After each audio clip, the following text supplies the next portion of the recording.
Амансыздар, бардыктуу замандаштар, барыңыздарга жалынды салам айтуу менен 7-ші канал жана Асат Продакшн YouTube каналында жаңы долбоор баштадык. Кызматыңызда Бектур Жумабаев, биз баштадык анда.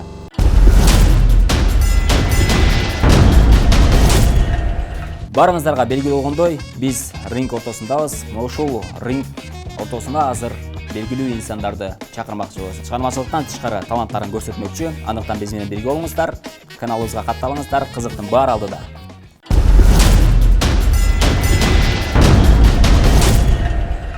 Ардактуу замандаштар, биз акырындап шоуну баштадык. Демек биз менен бирге болуңуздар. Менин оң тарабымда Кызыл Бурчтан эстрада ырчысы Венера Назаралиева.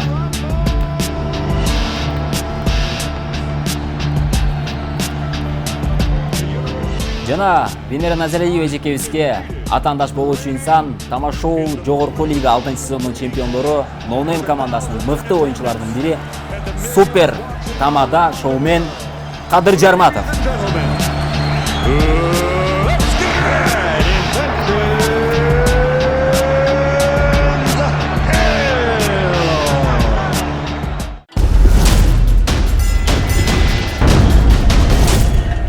Менин оң тарабымда Венера Назаралиева эстрада ырчысы эжекебиз, жана ошондой эле сол тарабымда Кадыр Жарматов, Ноунейм командасынын оюнчусу.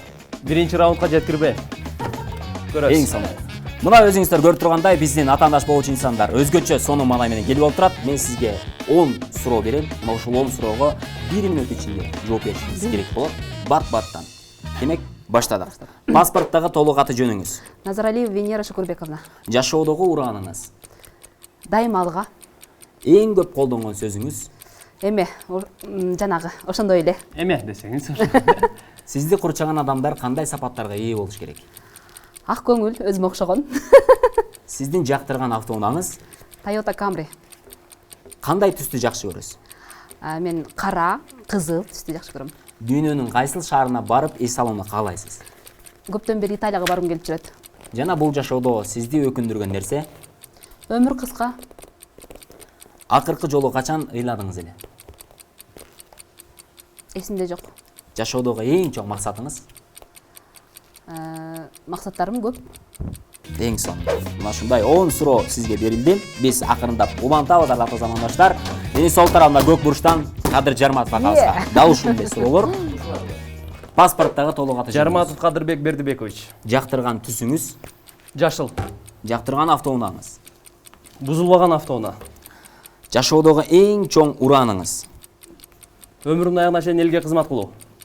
Дүйнөнүн кайсыл шаарында болгуңуз келет? Европада болгум келет, любой шаарда. Кайсыл шаарында? Мадрид. Мадрид шаарында. Жашоодогу эң чоң максатыңыз? Максатым чоң, элге кызмат кылуу. Жана акыркы жолу качан кубандыңыз эле?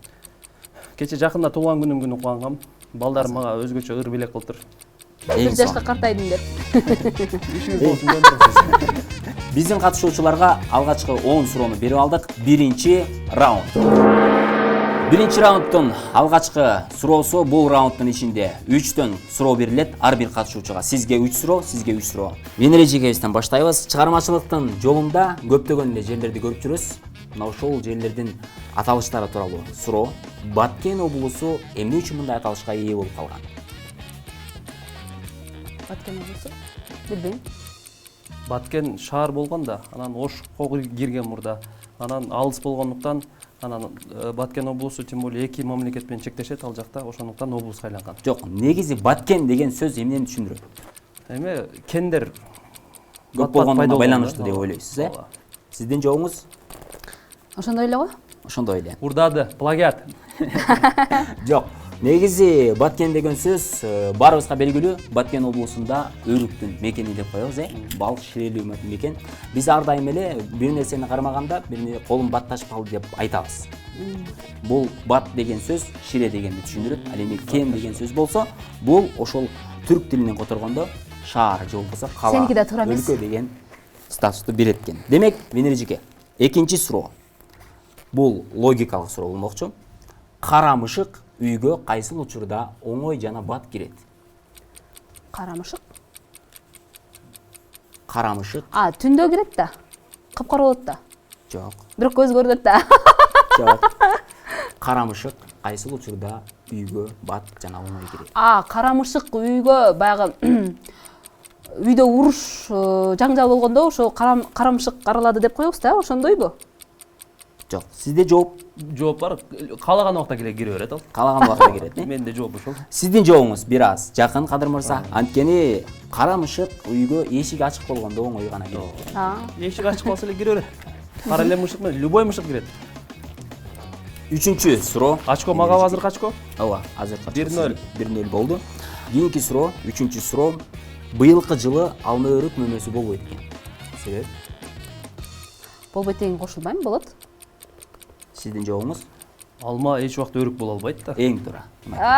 2-0 болду. Кадыр мырза, биз акырындап баштайбыз. 2-0 2 упай сизде азырынча. Алдыдасыз. Сиз Сиз чамдаңыз. Дагы да болсо сизге ийгилик каалайбыз. Акырындап биз кийинки катышуучуга өтө бермекчибиз. Короз жандыгы өзүн мен кошмун деп айта алабы? Сизге биринчи суроо. Короздо тил жок да кантип айтсын? Эң туура, эң туура. 3-0. Эжеке сизден жоопту сураганга чейин эле биздин Кадыр мырза туура жоопту айтты. Кийинки суроо. Биз жеңекебиз же болбосо айымдарыбыз ар дайым тамак жасаганда ушул тамакка эмне кошушат? Биринчи жолу эмнени салышат? Казангабы? Ооба. Көздү салат да. Көз салышат. Эң сонун, эң туура. Үчүнчү суроо. Суроолорду мурда берип койгон Кадырга деп, мындай шек санап карап турушум го. Азыр угат. Ошо деле турам. Үчүнчү суроо, Кадыр мырза. Биз акырында улантабыз. Жогорудагы суроолорго аябай туура жооп бердиңиз. Автоунаа жарышын баарыбыз билебиз, э? Бул автоунаа жарышын эмне деп аталат? Гонка. Дагы. Пит стоп да, ол автоунааларды оңдоочу жер. Автоунаа жарышы эмне деп аталат? Автоунаа жарышы деп аталат. Дагы. Гонка деп аталат. Дагы. Форсаж деп аталат. Дагы. Ушуларды эле көргөм, кинодон башка көргөн эмесмин. Сиздин жообуңуз? Меники деле ушундай эле. Гонка деп аталат. Жок. Тилекке каршы эки катышуучубуз тең туура жоопту бере албадыңыздар. Анткени бул суроонун жообу, бул оюндарды көпчүлүгү эле интернет барактарынан ойноп көрсөк керек, ралли деп аталат экен. Ралли. Ооба. Өмүрүмдө биринчи жолу ушул. Ралли деп аталат экен. Демек, ардактуу замандаштар, биз биринчи раунддун жыйынтыгы менен 3-1 эсебинде Кадыр мырза алдыдасыз, азаматсыз бар болуңуз. Дагы да болсо, Венера эжеке, аракет кылыңыз, улантабыз. Экинчи раунд. Экинчи раунддун шарты сиздерге ар кандай образдар берилет. Мына ушул образдарга ылайыктуу өзүңүздөрдүн актерлук чеберчилигиңиздерди көрсөтүшүңүздөр керек болот. Демек, акырындап биз Кадыр мырза сизден баштайбыз. Сизге улгайган аксакалдын образы, мына ушул образ менен бир окуяны айтып беришиңиз керек болот. 1 мүнөт ичинде. 1 мүнөт ичинде. 1 мүнөт ичинде. Күлкүнчтүү образ болор. Күлкүнчтүү образ болуш керек, сөзсүз. Анекдот айтып берейинби? Үнүңүздү окшотосузбу же башка бир кызыктуу нерсе айтып бересизби? Сиз өзүңүздүн эркиңиз. Өткөндө калпак мындайраак болот го. Өткөндө тойго бардым. Анан бир жар-жарчы чыгып туруп эле ары ырдап, бери ырдап кетип калды. Анан эле ошол жар-жарчынын аты жөнү ким десем, Венера Назаралиева деди. Уйдон чыгарып айтып атам. Анан Венера Назаралиева кайра келип мен жака көзүн кысып ырдайт. Окусталак дедим анан. Көрсө, менин артымда бир бойдок жигит турат эле, ошого кызып аткан турбай мен өзүм алып алыпмын. Эң сонун азаматсыз. Экинчи раунддун экинчи шарты Кадыр мырза аткарып жаткан мезгил. Ардактуу замандаштар, биз улантабыз. Кийинки шарт сизге тапшырма. Электр энергиясын текшерген байкенин образындасыз. Электрик. Ооба. Венера эжекебиздин үйүндө светтин тагырагы, электр энергиясынын акчасы аябай көбөйүп кетти. Талап кылышыңыз керек. Макул. Вакыт кетти. Венера эженин үйүнө барам, мен. Ооба. Зың-зың. Ким бул? Мен почтальон печкинде. Электрикмин. Кандай? Электрик. Эмне келдиң? Карызыңыздар көп экен, ошого келдим. Ой, бекерди айта берипсиң, карызыбыз жок. Кече эле күйөөм бар төлөп келген. Кандайча күйөөңүз төлөп келет? Төлөбөп туруп, мына менин колумда квитанция турат. Мен күйөөм жок маалда эшикти ачпайм. Yok kүйөөңүз жокпу? Күйөөм жок. Каяка кетти? Жумушка кетти. Качан келет? Кеч келет. Онда эме кеч келсе убакыт кенен экен бизде. О, светиңизди текшерип коеюн. Ача албайм. Ачпасаңыз болбойт эми. Ачпа деп айткан. Ачпасаңыз анда могул жерди кыркам азыр мен. Эмнени кыркасың? Светиңиздерди кыркам. Анда эми караңгы болуп калат да. Караңгыда жакшы болот да. Ача албайм. Эң сонун убакыт бүттү, ардактуу замандаштар. Мынакей, Кадыр мырза эң сонун деңгээлде аткарып берген мезгил. Акырында улантабыз. Венера эжеке, сизден баштайбыз. Башыңызда жоолук. Аябай күйөөсүнө жини келген жеңебиздин образы. Күйөөңүз 3 күндөн бери үйгө келе элек. Мына ушул образды аткарып беришиңиз керек болот. Өзүм жалгызбы же Кадыр мененби? Кааласаңыз Кадыр мырзаны пайдалансаңыз болот. Жок. Бир күн десем мейли, 2 күн десем мейли, 3-үчүнчү күн да жок болобу? Балдар жөнүндө ойлонбойт. Акмак ай акмак. Үй жумуштун баары мага таштап коюп, балдар эмне болду дебестен бильярдта жүрдүм дейм. Алло. Алло. Каякта жүрөсүң? Жумушта? Кайсы жумушта? Электрикмин го. Түндө да электрик боло берет экен, а? Караңгыда жакшы электрик болот азыр дейм. Түнү менен каякта жүрөсүң? Тез үйгө келип кал, балдар ачка отурушат. Үйдө эч нерсе жок. Макул, алып барам. Качан келдиң? Өзү каерде жүрөсүң? Ким менен жүрөсүң? Жумуштамын. Кайсы менен жүрөсүң? Күн эле туулган күн боло берет, күн эле бильярд боло берет сага. Ой, эжеке, болду. Убакыт бүттү. Азаматсыз. Мынча урушасың. Эң сонун экинчи тапшырма. Кулагы оор чоң энебиздин образы. Анда жокту башка чалып салынайын, э? Ооба. Кадыр мырза сизге почтачы Байкенин образын ойноп берет. Кадырбы? Почтадан Анда кулакты беракка чыгарып коеюн. пенсия алып келдиңиз. Эжекебизге түшүндүрүп айтышыңыз керек болот. Демек, убакыт кетти. Апа, саламатсызбы? О, ананайын эмне дейт я? Саламатсызбы дейм? Эмне дейт я? Апа, пенсия алып келдим. Пенсия дейби? Пенсия дегенде угат апалар. Пенсия, келе кой балам. Ошо пенсияны көптөн бери албай жүрдүм эле да, аябай керек болуп атты. Пенсияңыз кат алып келдим сизге, апа. Кандай кимден? Эмне деген? Армиядагы бир небереңизден алып келдим. Ия! Армиядагы небереңизден алып келдим кат. Армияда не берем калып калыптырбы? Ошо каттын ичинде акча бар экен, апа. Акча болсо бер, келе кой. Акчаны бер, акчаны. Болду эжеке. Акча дегенде баарыбыз эле жакшы болушубуз керек экен. Эң сонун азаматсыз. Акчанын аты да жакшы, жыты да жакшы деп коюм. Экинчи раундда эки катышуучуга тең бирдей упай беребиз. Азаматсыздар, актёрдук чеберчиликтерди өтө мыкты деңгээлде көрсөтө алдыңыздар. Бирок биринчи раунддун эсеби менен баары бир Кадыр мырза алды да. Азаматсыз 4-2. Үчүнчү раунд. Ардактуу замандаштар, биз болсо дагы да болсо эфирдеги сапарыбызды алга карай улантып барабыз. Андыктан биз менен бирге болуңуздар дейли дагы. Биз үчүнчү раундтун өзгөчө тапшырмаларын дагы да болсо улантабыз. Акырындап Венера эжекебизден баштайбыз. Дагы да болсо жогорудагыдай логикалык суроолор ойлонуп жооп бериңер, аракет жасаңыз. Оңоюраак жакшына суроо берчи.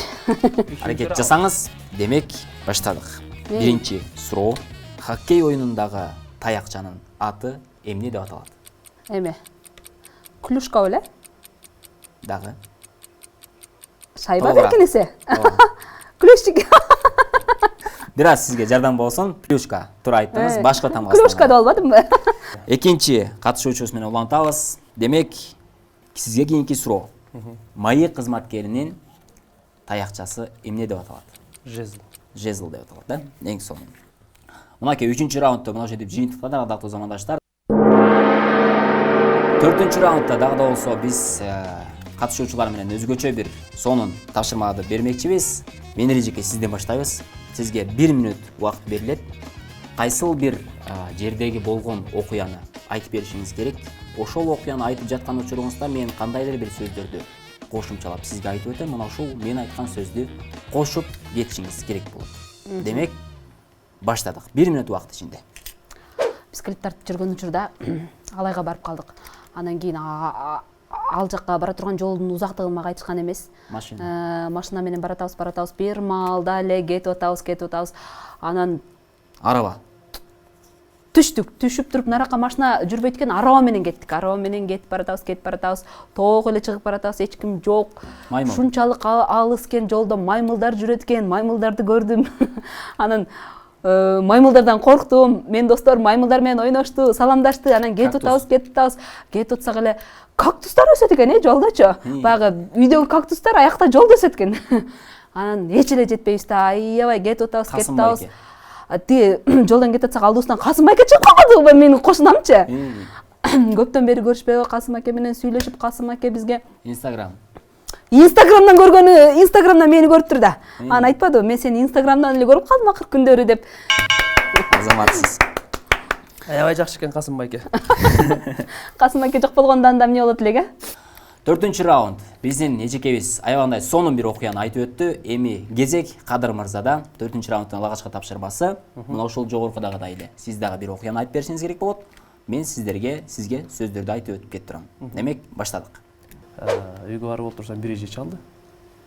Анан саламатсыңбы дейт. Ооба, саламатчылык. Атың Кадыр беле? Ооба, Кадырмын. Десем, тиги тойдо сенин костюмуңду алып кетиптир дейт. Китеп. Анан костюмдун чөнтөгүндө китеп болчу да. Ошол китебиңди мага берип турчу деп сурап атпайбы. Анан ал китепти мен өзүм окуп бүтүрөкмүн да, эмне кыласың аны? Десем, жакшы китеп экен. Арак. Аракты ичкен бул өтө зыян нерсе деп жазып коюптур. Аракты ичпегиле деген бир жакшы тарбиялык мааниси бар китеп экен дегенден мен окуп бүтүрөйүн, анан сизге берем эже дедим. Туура айтасыз, азыр жаштар арак көп ичип атат. Мүмкүн болсо ошондон арылалы деп айттым. Венера. Ошол убакта Венераны өткөн арак ичип атканын көрүп калдым дейт мага. Анан мен айттым, Венера эже такыр ичпейт дедим. Ал аял киши, биздин чыгармачылыктагы эң сыйлуу эжелерибиздин бири болот. Ал эже андай жолго барышы мүмкүн эмес деп мен ишенбей койдум. Балдар. Анан бир убакта эле Венера эженин бала чакасы менен менин үйүмө келишип алыптыр түндө. Колонка. Анан кийин баягы колонкасы менен сүйлөп алыптыр. Кадыр, чык деп атам. Эң сонун, азаматсыз. Азаматсыз, эң сонун. 4-чү раундтун экинчи шарты экөөңүздөр бири-бириңиздерге суроо беришиңиздер керек болот.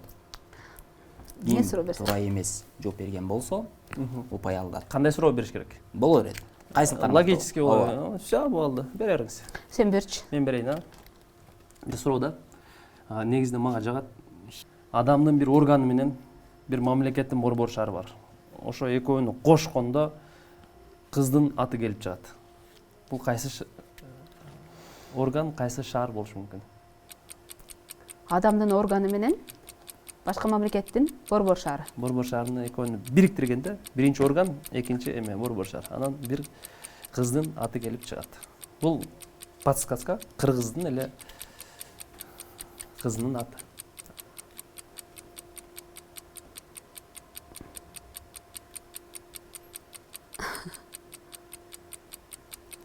Жообуңуз? Тилек каршы жообуңуз жок. Өзүңүз айтып койсоңуз болот. Жоонубу? Ооба. Өзүм да билбейм да дейм. Тамаша. Бул адамдын мээ органы. Мээ менен италиянын борбору Римни кошкондо мээрим. Азаматсыз. Демек, кезек сизде, Венера айым. Улантабыз. Анда мен Чыңгыз Айтматовдун чыгармаларынан айтайын. Чыңгыз Айтматовдун Деңиз бойлой жорткон ала дөбөт деген чыгармасы бар. Ушул чыгармада деңиздин үстүндө жалгыз бала аман калат да. Ошол баланын аты ким? Чыгармадагы башкы каарман, э? Башкы каарман, анан аман калган бала. Татебайке деп баягы бар жогу суу жоктон деңизге чөгүп жалгыз өзү калып калат. Мына ошол баланын аты. Унутуп атам, ким эле кичинекейибизде окуганбыз. Ала дөбөт эмеси? Жок. Эми ошо эме. Ала дөбөт бул тоо да. Жооп жок. Жообуңуз жок. Демек, Айтайынбы, айтпайбы? жообуңузду айтып коесуз.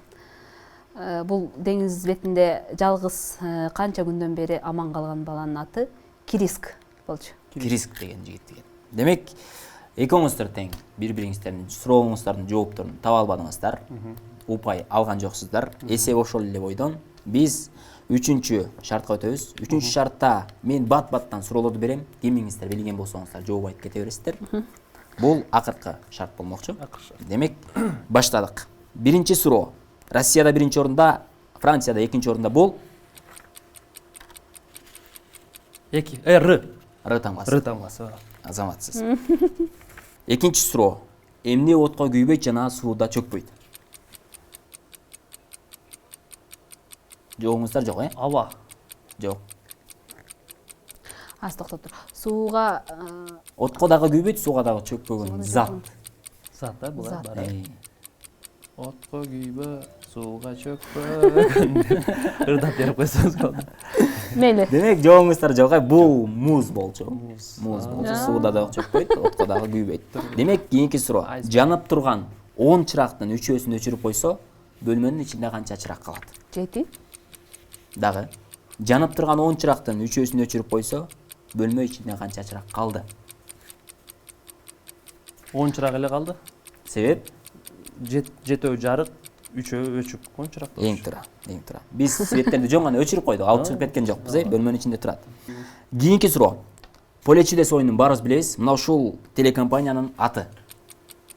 Эме, вид. Вид, эң туура. Азаматсыз. Кийинки суроо. Мухаммед пайгамбардын күйөө баласынын аты? Али. Али. Күн менен түн эмнеси менен аяктайт? Күн караң, күн Күн менен түн эмнеси менен аяктайт? башындагы тамгасы менен. Эмнеси менен аяктайт? Аяк. Эмнеси менен аяктайт?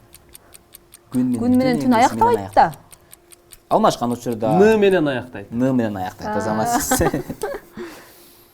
Кийинки суроо. Аял, жар, жубай дагы эмне? Аял, Жар, жубай дагы өмүрлүк жар дейм. Аял жасың, аял жайсың, аял гүлсүң. Аял дебе, аял эне. Дүйнөдө теңдешсиз асыл жансың. бирок жоогуңуз туура эмес. Кыйналып ырдасамбы? Аял, жар, жубай дагы бул улуумундагы агаларыбыз, эжелерибиз жакшы Селки. болуш керек. Дагы Байбиче. дагы Тууга кылайын дагы дейт. Кемпир. жок. Тилекке каршы жооп жок, Бул зайып болчу. Зайып. Орус элинин Кока-коласы эмне деп аталат? Кока-кола. Пиво. Орус элинин Кока-коласы, улуттук Кока-кола. Квас. Квас деп аталат. Азаматсыз. 4-чү раундтун 3-чү тапшырмасын биз жыйынтыктадык, кардактуу замандаштар. Демек 8-6 упай менен Венери жекебиз бул раундда алдыга озуп чыктыңыз, азаматсыз. Раунд оюнубуздун программабыздын башталышында бир аз пассивдүү болдуңуз эле, кийин активдүүлүккө аракет жасадыңыз. Демек биз жалпы жыйынтыктарды кыска тыныгуудан соң чыгарабыз.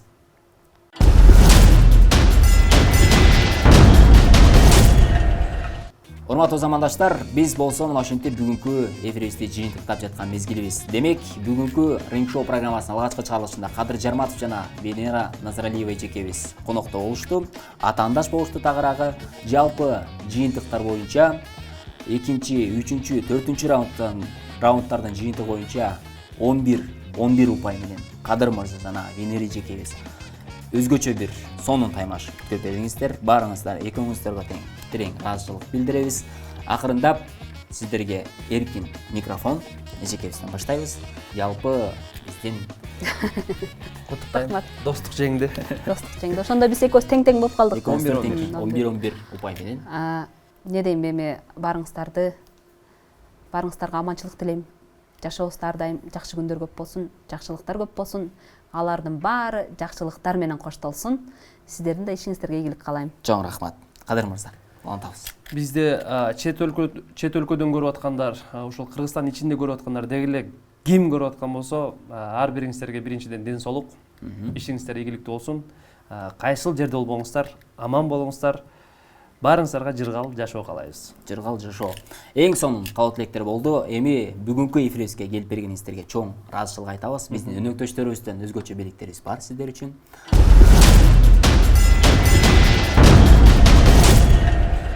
Мынакей ардактуу замандаштар, биз өзгөчө маанай менен бүгүнкү эфирибизди жыйынтыктап жаткан мезгилибиз. Менин колумда турган биздин өнөктөштөрүбүздөн белектерди биздин катышуучуларга ыйгармакчымын. Барбол шенеликтеринен өзгөчө таттуулар алыңыз. Жана Кадыр мырза, сизге дагы. Жана ошондой эле Ош шаарындагы Тиара Ош сулуулук салонуна акысыз чач жасалгалоо сизге. Жана мырзалар үчүн дагы чач жасалгалоо сизге ал жактан барып өзүңүз каалагандай сонун чачыңызды жасатып алсаңыз болот. Жана ошондой эле Карс такси кызматынан өзгөчө сертификаттар шаар ичинде 5 жолу акысыз айткан дарегиңизге жеткиргенге сертификаттар тапшырылмакчы. Карс такси биздин өнөктөштөрүбүздүн бири. Демек, биздин катышуучуларыбыз мына ошондой өзгөчө белектер менен сыйланды. Дагы да болсо, биз кийинки эфирибизде жолукмакчыбыз. Кызматыңызда Бектур Жумабаев болдум. Биз менен чогуу болуңуздар.